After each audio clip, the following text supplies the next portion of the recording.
আসসালামু আলাইকুম সবাইকে। আজকের টপিক হচ্ছে ইনার্শিয়া। এসএসসি ফিজিক্সের চ্যাপ্টার 3 ফোর্সের টপিক হচ্ছে ইনার্শিয়া। চলো ইনার্শিয়া নিয়ে একটু আলোচনা করি। আচ্ছা, ইনার্শিয়া মানে কি ভাই? ইনার্শিয়ার মানে হচ্ছে, ইনার্শিয়ার বাংলাটাকে তোমাদের বলি, ইনার্শিয়ার বাংলাটা হচ্ছে জড়তা।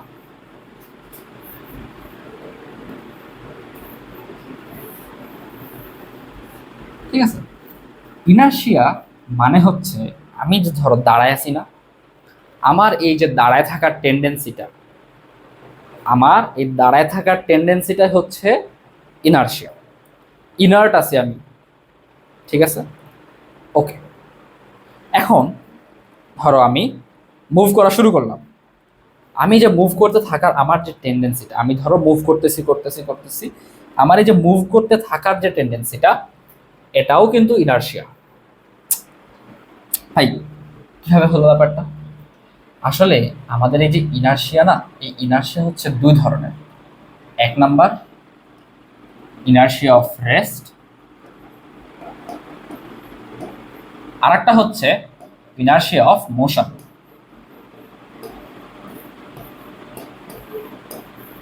আচ্ছা, এই যে রেস্টে থাকা বা মোশনে থাকা, এগুলো নিয়ে তো আমরা হচ্ছে গত চ্যাপ্টারে ভালো মতো আলোচনা করা হয়েছে, ভালো মতো হোপফুলি তোমরা পড়ছো।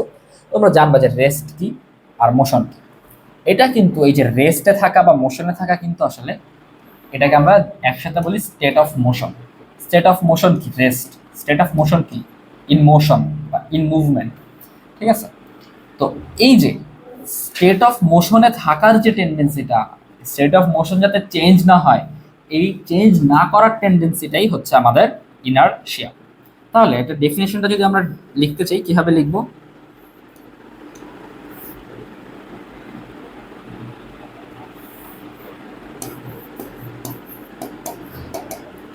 the the tendency of the tendency of anything to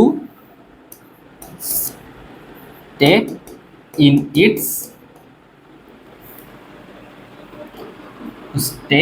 its state of motion.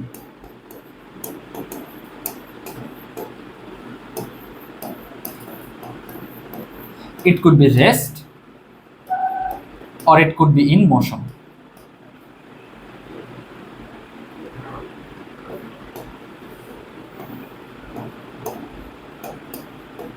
বুঝা গেছে? এখন আমাদের প্রশ্ন হচ্ছে, আচ্ছা প্রশ্ন করার আগে একটা তোমাদের কিওয়ার্ড বলে রাখি, সেটা হচ্ছে যে এখানে দেখো টেন্ডেন্সি। তোমরা যখন পরীক্ষায় এ নাম্বার লিখবা, তখন এই টেন্ডেন্সিটা কিন্তু লিখতে ভুলো না। টেন্ডেন্সি লিখতে ভুলবা না, স্টেট অফ মোশন লিখতে ভুলবা না, বুঝছো? আর এই স্টে, এই তিনটা ওয়ার্ড যেন কখনো ভুল না হয়। যখন ডেফিনেশন লিখবা, স্যাররা কিন্তু এই জিনিসগুলো দেখবে, এইগুলো কিন্তু আমরা দেখতে চাবো। ঠিক আছে? এই জিনিসগুলো না থেকে তুমি যদি হাবি জাবি অনেক কিছু লেখো, একটানা তুমি এ লেখো, তুমি কিন্তু জিরো পাবা, বুঝছো? এই কিওয়ার্ডগুলো কিন্তু আমাদের মাথায় রাখতে হবে। বুঝা গেছে? আচ্ছা, বুঝলাম। এখন আমরা যারা একটু কিউরিয়াস, আমাদের প্রশ্ন হচ্ছে, ভাই এই ইনার্শিয়াটা কেন হবে? কেন? ওয়াই? উত্তর চাই। কেন কেন হয় ইনার্শিয়া? আচ্ছা, এটার উত্তর আমি তোমাদের দিচ্ছি। তার আগে এক second, তার আগে আমাকে একটা জিনিস তোমরা বলো। সেটা হচ্ছে, ধরো আমাদের কাছে একটা ট্রাক আছে।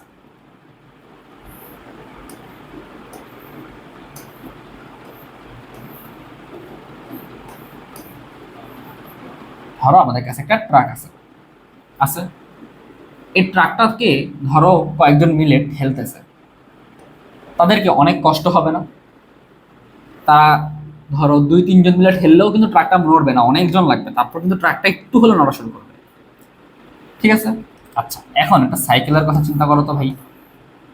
একটা সাইকেল একজন মানুষ যাচ্ছে একটা ঠেলা দিয়েই তোমার হচ্ছে আহ চালাইতে পারে, পারে না? একজনও লাগে না, এটা বাচ্চারাও পারে এই কাজটা। পারে তো?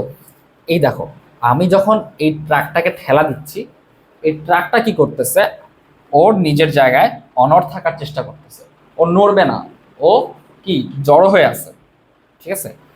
এর এই যে জড়ো থাকার টেন্ডেন্সিটা, এই ইনআর্ট ইনার্ট থাকার টেন্ডেন্সিটা, এটাই হচ্ছে আমাদের ইনার্শিয়া অফ রেস্ট, ঠিক আছে? এটা তো আমরা জানি। এখন আমার এইখানে একটা কথা আছে, এই ট্রাকের ম্যাস কি অনেক বেশি না? ম্যাস কিন্তু অনেক বেশি, কারণ এটা বোঝাই একটা ট্রাক, মানে এখানে তোমার বালু বা পাথর যেটাই আছে এটা ভর্তি, ট্রাকটা ভর্তি, ঠিক আছে? এই জন্য এটার ম্যাস অনেক বেশি। এটার ম্যাস অনেক বেশি হয়, এটা ঠেলে আমাদের সরাতে অনেক কষ্ট হচ্ছে, অর্থাৎ এর ইনার্শিয়াটাও কিন্তু বেশি, এটার ইনার্শিয়াটাও কিন্তু বেশি। অন দি আদার হ্যান্ড, আমাদের এই যে সাইকেলটা আছে, এই সাইকেলটার ম্যাস কিন্তু এই ট্রাকের তুলনায় অনেক কম। সেই হিসাবে আমরা যখন এটা ঠেলা দিচ্ছি, এটা ইজিলি সামনে চলে যাচ্ছে, দেখো না, ইজিলি সামনে চলে যাচ্ছে, ইজিলি যে সামনে চলে গেল, এই জন্য এর ইনার্শিয়াটাও কিন্তু কম হচ্ছে। এর state of motion which is rest, রেস্টে খুব বেশি থাকতে পারতেছে না, এই জন্য এর ইনার্শিয়াটাও কম, ইনার্শিয়াটা এর কম। ইনার্শিয়াটা এর কম হওয়ার কারণ কি? কারণ এর ম্যাস কম। এই ট্রাকের ইনার্শিয়া বেশি হওয়ার কারণ কি? কারণ এর ম্যাস বেশি। It is as simple as that, বুঝছো? তাহলে আমি যদি এক বাক্যে বলতে চাই যে আমাদের ইনার্শিয়ার রিজনটা কি, ইনার্শিয়ার রিজন হচ্ছে, এক বাক্যে হচ্ছে রিজন অফ ইনার্শিয়া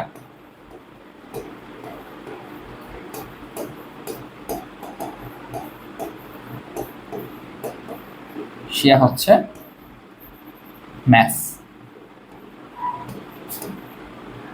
বুঝছো?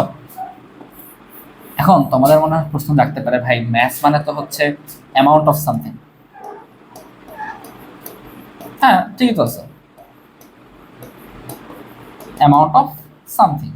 যে জিনিসটার অ্যামাউন্ট বেশি তার ম্যাস বেশি, তার ইনার্শিয়া বেশি।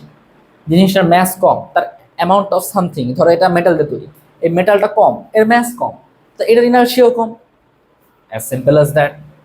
তো এই ছিল মোটামুটি ইনার্শিয়া নিয়ে বেসিক আলোচনা। তো আশা করি নেক্সট টপিকে হচ্ছে তোমাদের, আশা করি তোমরা এই টপিকটা বুঝতে পারছো। নেক্সট টপিকে তোমাদের সাথে আবার দেখা হবে।